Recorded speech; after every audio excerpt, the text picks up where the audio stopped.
ಲೋಕೋಪಯೋಗಿ ಸಚಿವರಾದಂಥ ಸತೀಶ್ ಜಾರಕಿಹೊಳಿ ಅವರ ಪುತ್ರ ರಾಹುಲ್ ಜಾರಕಿಹೊಳಿ ಅವರು ರಾಜ್ಯ ಯುವ ಘಟಕದ ಪ್ರಧಾನ ಕಾರ್ಯದರ್ಶಿಯಾಗಿ ಆಯ್ಕೆಯಾಗುವ ಮೂಲಕ ರಾಜ್ಯ ರಾಜಕಾರಣಕ್ಕೆ ಅಧಿಕೃತವಾಗಿ ಎಂಟ್ರಿ ಆಗಿರುವಂಥದ್ದು. ಈ ಕುರಿತಂತೆ ಮಾತನಾಡಲಿಕ್ಕೆ ನನ್ನ ಜೊತೆ ಖುದ್ದು ರಾಹುಲ್ ಜಾರಕಿಹೊಳಿ ಅವರಿದ್ದಾರೆ, ಅವರನ್ನು ಮಾತಾಡ್ತೀನಿ.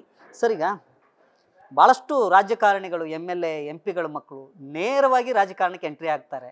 ಆದರೆ ತಾವು ಮಾತ್ರ ಯುವ ಘಟಕದ ಮೂಲಕ ತಾವು ರಾಜಕೀಯ ಪ್ರವೇಶ ಮಾಡ್ತಾ ಇದ್ದೀರಿ, ಏನು ವಿಶೇಷ ಅಂತ? ಇಲ್ಲ, ಮೊದಲಿಂದ ಕೂಡ ತಂದೆ ಸತೀಶ್ ಜಾರಕಿಹೊಳಿ ನಮಗೆ ಮಾರ್ಗದರ್ಶನ ಮಾಡ್ಕೊತ ಬಂದಿದ್ದರು.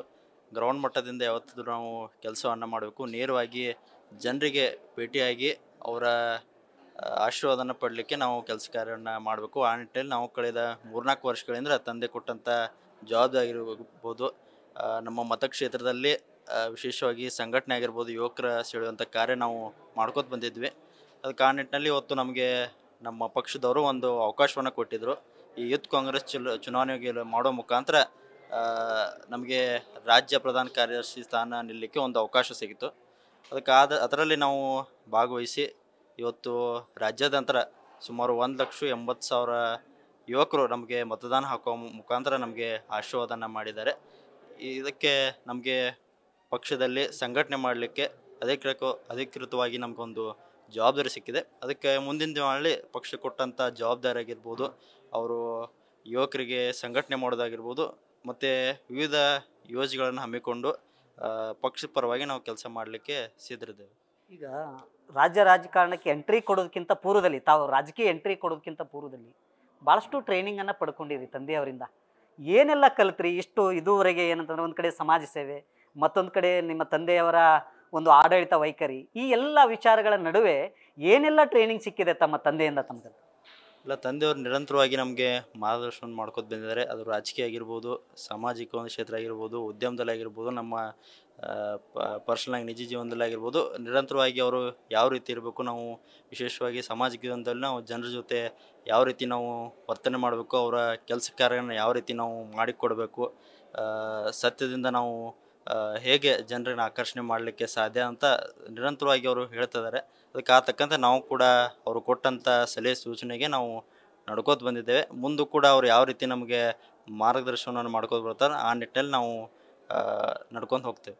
ಈಗ ರಾಜ್ಯ ರಾಜಕಾರಣದಲ್ಲಿ ಅಧಿಕೃತ ಎಂಟ್ರಿ ಆಗಿದ್ದೀರಿ, ಮುಂದೆ MLA MP ಈ ರೀತಿಯಾಗಿ ಜರ್ನಿ ಸ್ಟಾರ್ಟ್ ಆಗುತ್ತೆ. ತಮ್ಮ ಜರ್ನಿ ಎಲ್ಲಿಂದ ಸ್ಟಾರ್ಟ್ ಮಾಡ್ಕೋಬೇಕಂತ ಮಾಡಿದ್ದೀರಿ? ಏನಾದರೂ ಪ್ಲ್ಯಾನ್ ಇದೆನಾ, ಅಥವಾ ಆ ಕುರಿತಂತೆ ಏನಾದರೂ ಮಾತುಕತೆ, ಮನೆಯಲ್ಲಿ ಏನಾದರೂ ಮಾತುಕತೆ ಆಗಿದೆ? ಇಲ್ಲ, ಆ ಬಗ್ಗೆ ಖಂಡಿತವಾಗಿ ಇನ್ನೂ ಚರ್ಚೆ ಆಗಿಲ್ಲ. ಈಗ ಸದ್ಯ ಮಟ್ಟದಲ್ಲಿ ನಾವು ಅದನ್ನು ಯೋಚನೆ ಕೂಡ ಮಾಡಿಲ್ಲ. ಯಾಕಂದರೆ ನಮಗೆ ಸದ್ಯ ಮಟ್ಟದಾಗೆ ಈಗ ಈ ರಾಜ್ಯ ಪ್ರಧಾನ ಕಾರ್ಯದರ್ಶಿ ಹುದ್ದೆ ನೂತನವಾಗಿ ಈಗ ನಾವು ಆಯ್ಕೆ ಆಗಿದ್ದೇವೆ. ಅದಕ್ಕೆ ಅದನ್ನು ನಾವು ಹೆಚ್ಚು ಕಾನ್ಸಂಟ್ರೇಟ್ ಮಾಡಿ ರಾಜ್ಯದಂಥ ಯುವಕರನ್ನು ಹೆಚ್ಚು ಸಂಘಟನೆ ಮಾಡೋದಾಗಿರ್ಬೋದು, ಪಕ್ಷ ಕೊಟ್ಟಂಥ ಕೆಲಸಗಳನ್ನು ನಾವು ಮಾಡಲಿಕ್ಕೆ ಬಯಸುತ್ತೇವೆ. ಮುಂದಿನ ದಿನಮಾನಗಳಲ್ಲಿ ಯಾವುದೇ ರೀತಿ ಅವಕಾಶ, ಸಮಯ, ಸಂದರ್ಭ ಬರ್ತವೆ, ಅದರ ಬಗ್ಗೆ ಇನ್ನೂ ಯಾರೇ ತಂದೆಯವರಾಗಿರ್ಬೋದು ಯಾರು ಚರ್ಚೆ ಆಗಿಲ್ಲ ಅಂತ ಹೇಳ್ಬೋದು. ಈಗ ನಿಮ್ಮ ರಾಜಕೀಯಕ್ಕೆ ಎಂಟ್ರಿ ಕೊಟ್ಟಿರಿ, ನಿಮ್ಮ ರಾಜಕೀಯ ರೋಲ್ ಮಾಡಲ್ ಯಾರು ನಿಮ್ಮ ರಾಜಕೀಯ ರೋಲ್ ಮಾಡಲ್ ಅಂತ? ಖಂಡಿತವಾಗಿ ನಮ್ಮ ತಂದೆಯನ್ನೇ ಅವ್ರು ನಮ್ಮ ರಾಜಕೀಯ ರೋಲ್ ಮಾಡಲ್ ಅಂತ ಹೇಳ್ಬೋದು. ನಾವು ಯಾವ ರೀತಿ ಅವರ ಶೈಲಿ ಆಗಿರ್ಬೋದು, ಯಾವ ರೀತಿ ಅವರ ಕಾರ್ಯವನ್ನು ಆಗಿರ್ಬೋದು, ಜನರ ಜೊತೆ ಯಾವ ರೀತಿ ಸ್ಪಂದನೆ ಮಾಡ್ತಾರೆ, ಅದೇ ಒಂದು ನಾವು ರೋಲ್ ಮಾಡಲು ನಮ್ಮ ಟಾರ್ಗೆಟನ್ನು ಇಟ್ಕೊಂಡು ನಾವು ಅವರು ಯಾವ ರೀತಿ ಕೆಲಸ ಕಾರ್ಯನ ಮಾಡ್ತಾರೆ ಅದೇ ರೀತಿ ನಾವು ಕೂಡ ಅವ್ರನ್ನ ನೋಡಿ ಕಲಿತಾ ಇದ್ದೇವೆ ಅಂತ ಹೇಳ್ಬೋದು. ಈಗ ರಾಹುಲ್ ಅವರು ರಾಜಕೀಯಕ್ಕೆ ಎಂಟ್ರಿ ಕೊಟ್ಟಿದ್ದಾರೆ. ಇನ್ನೊಂದು ವಿಚಾರ ಚರ್ಚೆ ಆಗ್ತಾ ಇದೆ, ರಾಹುಲ್ ಅವ್ರ ಮದುವೆ ಯಾವಾಗ ಅಂತ. ಈ ಪರ್ಸ್ನಲ್ ವಿಚಾರ ಆಯಿತು, ಈಗ ಎಂಟ್ರಿ ಆಗಿದ್ದೀರಿ, ಇನ್ನು ಏನು ಮದುವೆ ಆಗೇ ಅಧಿಕೃತವಾಗಿ ಎಂಟ್ರಿ ಆಗೋದಾ, ಅಥವಾ ಏನು ಸಮಾಜ ಸೇವೆ ಮಾಡ್ಕೊತ ಹೋಗೋದಾ, ಏನು ಅಂತ ಪ್ಲ್ಯಾನು? ಜನರಲ್ಲಿ, ಒಂದು ಯುವಕರಲ್ಲಿ ಒಂದು ಕುತೂಹಲ. ಇಲ್ಲ, ಯಾವ ರೀತಿ ಇನ್ನು ಚರ್ಚೆ ಆಗಿಲ್ಲ, ಮನೆಯಲ್ಲಿ ಕೂಡ ಏನಿನ್ನು ಚರ್ಚೆ ಆಗಿಲ್ಲ, ಇನ್ನೂ ಸಮಯ ಇದೆ, ಮುಂದೆ ನೋಡೋಣ. ಸರಿ, ಇನ್ನೊಂದು ವಿಚಾರ, ಈಗ ಒಂದು ಕಡೆ ಅಕ್ಕನವರು MP ಅವರು ಸಚಿವರಾಗಿ ತಂದೆಯವರು ಕೆಲಸ ಮಾಡ್ತಾ ಇದ್ದಾರೆ. ಮುಂದಿನ ಮುಖ್ಯಮಂತ್ರಿ ಸತೀಶ್ ಜಾರಕಿಹೊಳಿ ಅನ್ನೋ ಚರ್ಚೆ ನಡೀತಾ ಇದೆ. ನಿಮ್ಮ ತಂದೆಯವರು ಮುಖ್ಯಮಂತ್ರಿ ಆದರೆ ತಾವು ಒಬ್ಬ ಮಗ ಆಗಿ ಏನು ಹೇಳ ಬಯಸ್ತೀರಿ ಅಂತ ಈ ಚರ್ಚೆ ನಡುವೆ? ಇಲ್ಲ, ಈಗ ಸದ್ಯ ಮಟ್ಟಿಗಂತರೂ ಮಾನ್ಯ ಮುಖ್ಯಮಂತ್ರಿಗಳಂತ ಸಿದ್ದರಾಮಯ್ಯ ಸಾಹೇಬರು ಅವರು ಆ ಮುಖ್ಯಮಂತ್ರಿ ಸ್ಥಾನವನ್ನು ಅಲಂಕರಿಸಿ ಭಾಳ ಉನ್ನತ ಮಟ್ಟದಲ್ಲಿ ಕೆಲಸ ಮಾಡ್ತಿದ್ದಾರೆ. ಈ ಸದ್ಯವರೆಗೂ ಆ CMದು ಒಂದು ಚರ್ಚೆ ಉದ್ಭವಿಸಿದಿಲ್ಲ ಅಂತ ನಾನು ಭಾವಿಸಿದ್ದೇನೆ. ಆದರೆ ತಂದೆಯವರು ಕೂಡ ಮುಂದಿನ ದಿನಗಳಲ್ಲಿ, ಈಗ ಸದ್ಯ ಅಲ್ಲ, ಆದರೆ ಮುಂದಿನ ದಿನಗಳಲ್ಲಿ ಒಬ್ಬರು ಪ್ರಬಲವಾದಂಥ ಆಕಾಂಕ್ಷಿ ಅಂತ ಅವರು ಕೂಡ ಹೇಳಿದ್ದಾರೆ. ಅದಕ್ಕೆ ಆದರೂ ಕೂಡ ಅವರ ಲೀಡರ್ಶಿಪ್ ಆಗಿರ್ಬೋದು, ಇಡೀ ಎಲ್ಲ ಸಮಾಜವನ್ನು ತೆಗೆದುವಂಥ ಕಾರ್ಯ ಆಗಿರ್ಬೋದು, ಮತ್ತು ಅವರ ಥಿಂಕಿಂಗನ್ನು ಎಲ್ಲರೂ ಮೆಚ್ಚುವಂಥ ಕಾರ್ಯ ಆಗ್ತದೆ. ಅದಕ್ಕೆ ಅವರೊಬ್ಬ ಆ ಸ್ಥಾನಕ್ಕೆ ಅರ್ಹತೆ ಇರುವಂಥ ಒಬ್ಬರು ವ್ಯಕ್ತಿ. ಅದಕ್ಕೆ ಆದರೆ ಒಳ್ಳೆಯದಂತ ನಾನು ಬಯಸ್ತೀನಿ. ನೀವು ಯುವ ಘಟಕದ ಪ್ರಧಾನ ಕಾರ್ಯದರ್ಶಿಯಾಗಿದ್ದೀರಿ. ರಾಜ್ಯದ ಯುವಕರಿಗೆ ಅಂದರೆ ಒಂದು ಕಡೆ ಏನಂತಂದರೆ BJP ಪರವಾಗಿ ಯುವಕರು ಹೋಗ್ತಾ ಇದ್ದಾರೆ ಅನ್ನೋ ಒಂದು ವಿಚಾರ ಭಾಳಷ್ಟು ಚರ್ಚೆ ಆಗ್ತಾ ಇದೆ.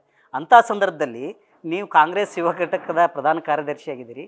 ರಾಜ್ಯದ ಯುವಕರಿಗೆ ಏನು ಹೇಳ ಬಯಸ್ತೀರಿ ಈ ರಾಜಕೀಯ ವಿಚಾರಕ್ಕೆ ಸಂಬಂಧಪಟ್ಟಂತೆ? ರಾಜಕೀಯ ವಿಚಾರವಾಗಿ ನಮ್ಮ ಕಾಂಗ್ರೆಸ್ ಪಕ್ಷಕ್ಕೆ ಅನೇಕ ಯುವಕರು ಸಪೋರ್ಟ್ ಬೆಂಬಲ ಕೊಟ್ಕೋತ ಬಂದಿದ್ದಾರೆ. ಯಾಕಂದರೆ ಹಿಂದೆ ನಾವು ಸರ್ಕಾರ ಬರಬೇಕಂದ್ರೆ ಯುವಕರು ಕೂಡ ಅದರಲ್ಲಿ ಪ್ರಮುಖ ಪಾತ್ರ ವಹಿಸಿದ್ದಾರೆ. ಯುವಕರು ಮತದಾನ ಹಾಕಿದಾಗ ಮಾತ್ರ ನಮಗೆ ಹೊರಸರ್ತಿ 137 ಸ್ಥಾನಗಳು ನಮಗೆ ಸಿಗಲಿಕ್ಕೆ ಸಾಧ್ಯವಾಯಿತು.